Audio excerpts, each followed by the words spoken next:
in the mountainous area, and here farther east is the deep valley.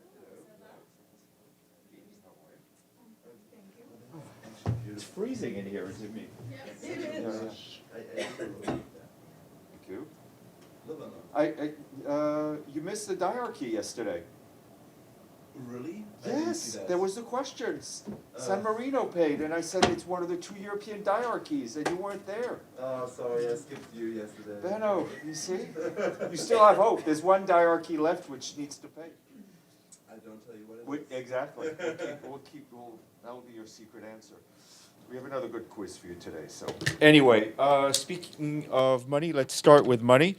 Martin Griffiths, the emergency relief coordinator, has just announced an additional $25 million to grant to boost aid efforts in the earthquake-stricken parts of Syria. The additional aid will aim to address some of the most urgent needs of the hundreds of thousands of people impacted by this earthquake. Mr. Griffiths is in Ankara today and had separate meetings with Vice President Fuat Oktay and the Minister of Foreign Affairs, Mevlüt Çavuşoğlu. The discussions focused on the earthquake response and the Black Sea Grain Initiative. Mr. Griffiths affirmed the support of the UN for Turkey's efforts following the devastating earthquake.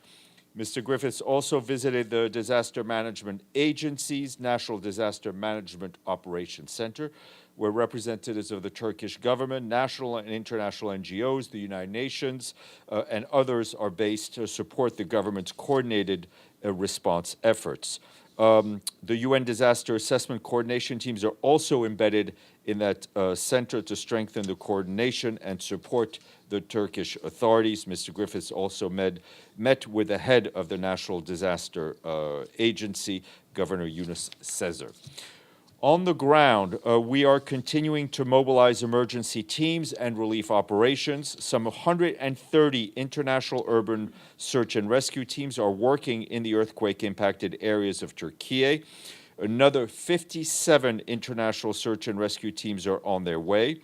The government's request, 2 UN disaster assessment and coordination teams with a total of 50 members have been deployed to Gaziantep and to 4 hubs in the impacted area to support the coordination of the operations. A separate UN disaster assessment coordination team has arrived in Syria and is deploying to Aleppo, Homs, and Latakia to support the responses there. We are working rapidly to scale up assistance, including through cross-border aid operations, as humanitarian needs are overwhelming the aftermath of the earthquake. Today, a second UN aid convoy since the earthquake struck crossed the Bab el-Hawa crossing from Turkey into northwest Syria. The convoy is comprised of 14 trucks loaded with shelter and non-food items. Those have been provided by the International Organization for Migration.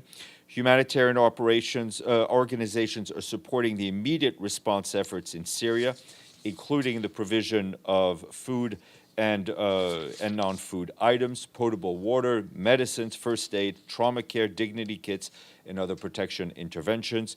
The UN World Food Program has delivered urgently needed food aid to 115,000 people in Turkey and Syria in the first 4 days since the quake struck.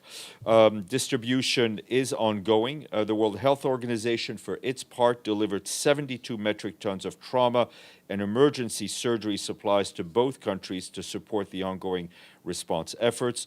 A first charter flight departed to Turkey on February 9th, carrying 37 metric tons of life-saving supplies, and a second flight is scheduled to deliver 35 metric tons of supply to Syria today. On the Black Sea Grain Initiative, sorry, I think I had a page missing here.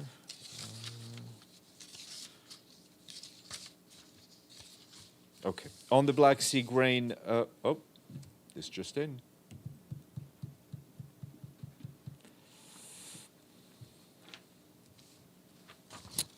On the Black Sea Grain Initiative, the UN coordinator for the Black Sea Grain Initiative, Abdullah Dashti, concluded yesterday a three-day visit to Turkey's capital, Ankara, where he met with senior government officials and members of the diplomatic community, including the representatives of the parties. Mr. Dashti reiterated the appreciation of the UN for the continuous support of the government of Turkey for the implementation of the initiative, even as the authorities scaled up their responses to the devastating earthquakes in the country earlier this week. Mr. Dashti highlighted that more than 20.6 million tons of grain and food products have so far been safely transported from Ukrainian ports under the initiative, and that demand for further exports remain high.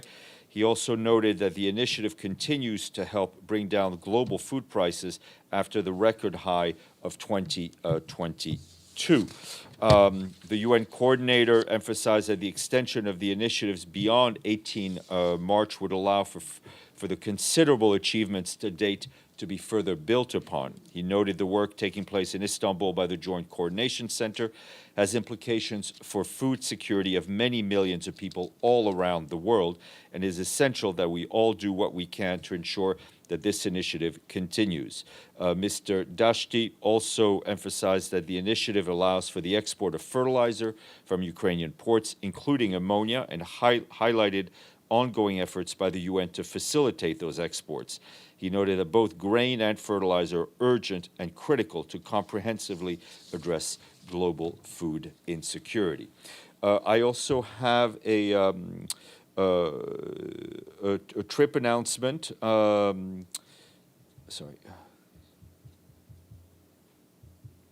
Also have a trip announcement. The Deputy Secretary General, Amina Mohammed, is traveling to Washington to have meetings with the executive boards of the World Bank and to discuss the acceleration of the SDGs, the bank's, quote, evolution strategy, and strengthening coordination between the UN and the World Bank at the country level, and brief on her recent trip to Afghanistan. She'll also meet with some members of the U.S. government and the diplomatic community in Washington. She's traveling just early this afternoon. She'll be back in New York on the 12th. Turning to Ukraine, we've received reports from our humanitarian colleagues about another massive attack across the country, which resulted in several civilian casualties and damaged energy and other infrastructure, interrupting basic services amidst freezing temperatures. In view of today's latest large-scale missile and drone attack against Ukrainian cities, the Secretary General reiterates what he has said when it concerns attacks on civilian infrastructures anywhere, that any attack against critical civilian infrastructure are unacceptable and must cease immediately. In Kharkiv alone, according to some 150,000 households and businesses have no electricity, which is what local authorities are telling us. Electricity supplies and heating were also disrupted in Zaporizhzhia in the southeast.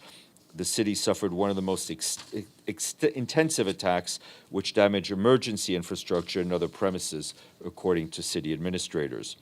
On the humanitarian response side, today we sent another interagency convoy with humanitarian aid to, Ocheretine, community in the Donetsk region, which is 18 kilometers from the front lines. We have provided medical supplies, solar lamps, hygiene kits, bedding, and other supplies. About 3,600 people, including some 200 children, have stayed behind in the village, which used to have more than which used to have more than 23,000 people before the war, including 6,000 who'd been previously uprooted by the conflict in eastern Ukraine. That's according to our colleagues on the ground. Almost 20,000 of them have been forced to flee. The people in the area have had no gas supply since February of last year, and access to water and electricity, as in many parts of the Ukraine, is unstable.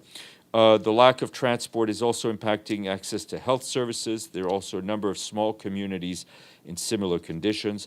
Some of them are now under the military control of the Russian Federation. Some of the villages do not have health services. Local authorities are making every effort to support them, and today OCHA facilitated the delivery of supplies from the International Organization of Migration, UN Refugee Agency, UNICEF, and the World Health Organization, which which is meant to be distributed to residents. I have been asked by some of your colleagues about the situation in Nicaragua and the release of over 200 political prisoners there. This would be a positive This has been positive development, as it has been a long-standing request since 2018 from the Secretary General, the UN High Commissioner for Human Rights, and multiple UN human rights mechanisms. As the Universal Declaration of Human Rights makes clear, every person worldwide is entitled to respect for their human rights, including freedom of opinion, expression, peaceful assembly, and association. Moving over the ocean to Africa and the situation in the Democratic Republic of the Congo. Clashes between the Congolese army and the M23 resumed yesterday in the area around Sake in North Kivu province, triggering displacement towards Goma and South Kivu province. The UN mission, peacekeeping mission, dispatched a patrol on the Sake-Goma axis and continues to deploy efforts to protect civilians. It's also coordinating with humanitarian partners to assess the situation and provide adequate response to alleviate human suffering. As our colleagues in the peacekeeping mission pay tribute and bid farewell to the fallen peacekeeper from South Africa, Sergeant Vusi Mabena, who, as you will recall, died in the February 5th attack in North Kivu province in a helicopter. The body of Sergeant Mabena will be repatriated to South Africa tomorrow.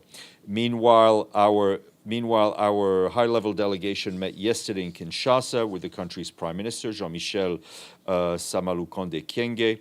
You will recall the delegation is made up of Martha Poby, the Assistant Secretary General for Africa, Elizabeth Spehar, who leads the Peacebuilding Support Office, and Alexander Zouev, the head of the Rule of Law and Security Institutions Office in the Peacekeeping Department, and UNDP Assistant Administrator and Regional Director for Africa, Ahuna Eziakonwa.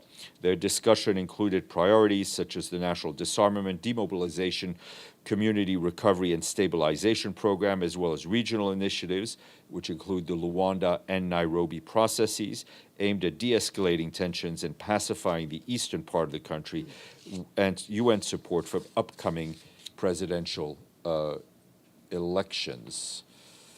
Okay. In Zambia, just want to focus a bit on cholera. I think we flagged earlier this week the high level of cholera in many parts of the African continent. Our team there, led by Beatrice Mutali, the resident coordinator, supporting Zambian government's response to the cholera outbreak, along with ongoing severe floods that have displaced 170,000 men, women, and children in 22 districts of Zambia. This challenges the access to basic services like schools and hospitals. This has also impacted agriculture and livestock and destroyed critical infrastructure like roads, bridges, schools, clinics, and houses. Our team is providing technical support to authorities while mobilizing funding to bridge a gap of $32 million for risk communication, water and sanitation, food, and other items, among other needs. We're also tackling cholera outbreak in 3 districts where 90 cases and 3 deaths have been recorded. Since December, UNICEF has provided 4.5 tons of granular chlorine, 20,000 bottles of liquid chlorine for household water treatment, and 250 containers of disinfectant and other critical supplies to keep the water safe. For its part, the World Health Organization is working with authorities to strengthen assessment capacities, along with surveillance, contact tracing, lab prep for cholera vaccination. Just want to add a couple of things on the earthquake response, because I did have a couple of important missing pages. In both Turkey and Syria, the UN Population Fund is delivering reproductive health services to earthquake survivors, especially pregnant women, through existing delivery points in Turkey, and is also distributing dignity kits containing basic hygiene items as well as maternity kits for new mothers and their babies. UNFPA has begun distributing 60,000 pre-positioned dignity kits to women and girls in need that were in the northwest of Syria. This weekend, UNFPA will dispatch 2 trucks with reproductive health supplies, medicines, and equipment to meet women's and girls' unique needs across the border into the northwest Syria through the Bab el-Hawab crossing. Distribution of preposition kits started today. UNFPA reported that a convoy of 13 trucks arrived in Aleppo, carrying basic hygiene supplies, blankets, winter clothing, and essential items for pregnant and lactating women. Supplies are being distributed at shelters and women and girls' safe spaces in Aleppo and rural Aleppo district. That's today. 6 trucks will take essential hygiene items, blankets, and supplies for pregnant and lactating women to Latakia and Hama over the weekend. For its part, the UN Refugee Agency had a preliminary estimate that as many as 5.3 million people in Syria have been left homeless by the earthquake. The agency is focusing on providing shelter and relief items, ensuring that collective centers that displaced have gone to have adequate facilities, as well as tents, plastic sheeting, thermal blankets, sleeping mats, and winter clothing, and more. We will share all these updates to you via email, because I think it's a lot of stuff to keep up. Today is an international day. What day is it? International Pulses Day. What's a pulse? What's a pulses? It's a legume, otherwise known as a legume. Very important. Legumes can contribute to climate change mitigation by reducing dependence on the synthetic fertilizers used to introduce nitrogen artificially into the soil. Tomorrow, Saturday, is International Day of Women and Girls in Science. In his message, the Secretary General underscores that women and girls bring diversity to research, expand the pool of science professionals, and provide a fresh perspective benefiting everyone. Yet in too many places around the world, women and girls' access to education is limited or denied completely. And on Sunday, we mark International Day for the Prevention of Violent Extremism, and when conducive to terrorism, violent extremism is an affront to the purposes and principle of the UN. The day aims to raise awareness on the threats linked to violent extremism and to enhance international cooperation in this regard. Finally, we have one more country on the honor roll, which brings us up to 39, and we'll just ask Benno to see if he figures this one out. The capital of this country, which got independence in 1979, is named Tarawa. Anybody else? Phone a friend? No, it's Kiribati. Can I still have the first question? Yes, you may have the first question. Go ahead.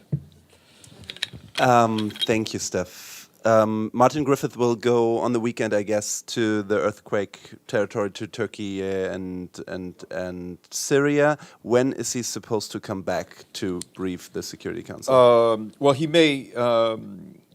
He will be back probably during the week, but I think given the technological advances that we have, he doesn't need to be physically present here to brief the council. So whenever the council wants to hear from him, I'm sure he will make himself available to brief. So that's his geographical location bears almost no impact on his ability to brief the council. Okay, and then I would like to know what the SG thinks about that the cross-border stakeholders, Switzerland and Brazil, want to wait to be briefed by Griffith regarding the border crossings, because the SG spoke, I think yesterday or day before, and said it's needed. So why is the council waiting? Does the SG think the council should move faster? What we want is to put politics aside, to find the best possible way to get the most aid to those who need it. There are a number of discussions going on at this time. We very much appreciate the support we've been getting from all member states, including Security Council members and countries and the countries impacted. So we will continue to work with the member states of the Council and of the countries impacted by the earthquake to move as much aid as quickly as possible. Yes, go ahead, and then we'll go to Edie and Evelyn. Human Rights Watch put out a release yesterday saying that, in their view, Security Council authorization isn't needed for cross-border aid deliveries. What's the Secretary General? What's the UN's response to that? I think everyone wants to get to the same place, and whether it's the government of Turkey, the government of Syria, the Security Council members, and that is, let's get more aid in. all the discussions that we have are positive, but I think there's a, you know, I think the SG here would probably tell you that this is a time for more discreet diplomacy. We don't want to politicize or risk the aid becoming even more politicized. So we're working with all stakeholders. Ms. Leder, and then Ms. Leopold. Well, just as a quick follow-up on that, who's he been talking to? A lot of people. That's very useful. I'm sure that's my job here.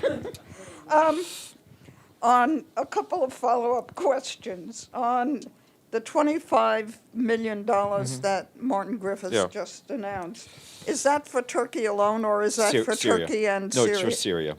It's for Syria. It's for the efforts in Syria alone, from what I read out. And Okay. they've just OCHA's just sent you a press release on it. Okay, and on, what's the status of the cross-line convoy that you mentioned the other day? Is it happening, and when? I mean, I checked in with our colleagues in Damascus just a short while ago. They were in touch with the government to try to get things moving as possible, but the contacts with the government have also been good. I think everybody's really working with the same aim in mind. And you mentioned in the UN coordinators' visits in Turkey the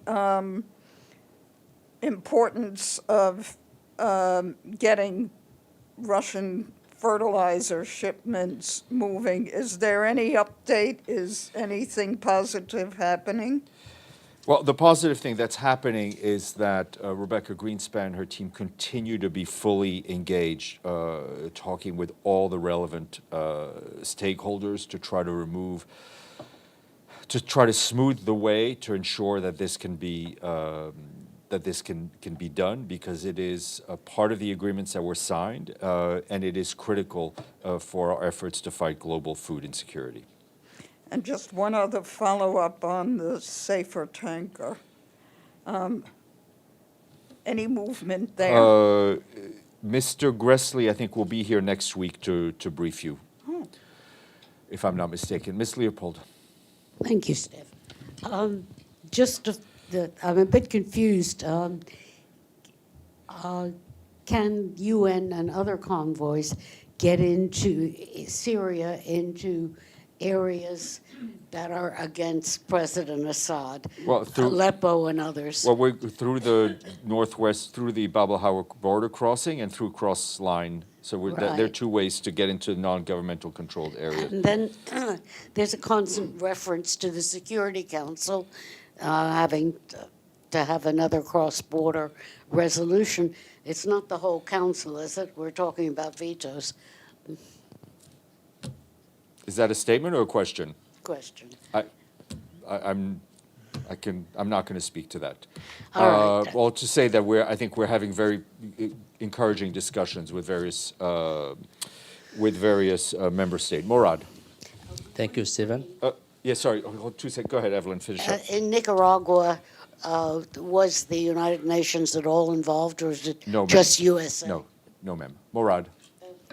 The Syrian regime today approved the delivery of humanitarian aid to the areas not under its control.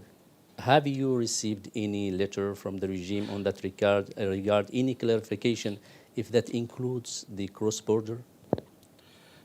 We are in constant discussions and talks with the Syrian government. I mean, our colleagues in Damascus are talking to them now. There are a lot of discussions going on. I mean, we're using to our best of our ability the existing crossing mechanisms, and what we want to see are more, and there are a lot of discussions going on that. Yeah, go ahead. So the UN is being criticized by Syrian NGOs for what been said, the slow response. Any reaction? Look, we are working as fast as we can within the political within the parameters that we have to operate in. But I mean, as you saw, the cross-border mechanism is now up and running again. Things are going through. There was a lot of aid that was pre-positioned in the northwest of Syria, in the non-governmental controlled areas. I think, there may be also an issue of perception that some of the aid that we are sending through may not be labeled as such as UN aid. I mean, whether our logo is there or not, it's not an issue for us, but there may be a perception that maybe the UN is not present because they're not seeing the logo. But I can assure you of the Secretary General's determination and the determination of everyone from the Secretary General on down to get help there as quickly as possible. Yep. Ukraine form. As you mentioned today, the valiant Russian army again fought against the civilian population of Ukraine, launching more than 70 missiles. In the Secretary General's opinion, in which way should Ukraine defend itself against Russia if Putin doesn't want peace based on the UN Charter? We're not here to give military advice to anyone. Our focus is on the humanitarian assistance. Our focus is on ensuring that there is in the end, that there is, and sooner rather than later, a just peace based on international law and based on the Charter of the UN. Linda. Thank you, Steph. This is regarding Ukraine, excuse me, and the Black Sea Initiative. I believe it was said that the initiative is making some progress and that global food prices are going down. That's how I heard it. Yeah, no, but that's what we said, and I think that's what the global, the FAO food price index has clearly shown. Have they given any indications of how significant the reduction has been, or I mean, the reduction, I mean, I don't have the numbers tip my fingers, but we released, I think, the FAO numbers for January a few days ago. It's all, I mean, it's up for you to, I mean, you could take a look at those numbers. They're very public. It's a drop at the global market level. Obviously, there's fluctuation at the local level based on other factors such as energy and transport prices. But I think the FAO food price index has been pretty clear. Okay. Let's go to the screen. Yvonne and then Abdelhamid. Thanks, Steph. My question today is very specific. I'm hoping you might have a comment, though. Yesterday, the UN Committee on the Rights of the Child called on Ireland to ensure that its corporate tax policies don't contribute to tax abuse from companies from other countries and take away resources from children in those other countries.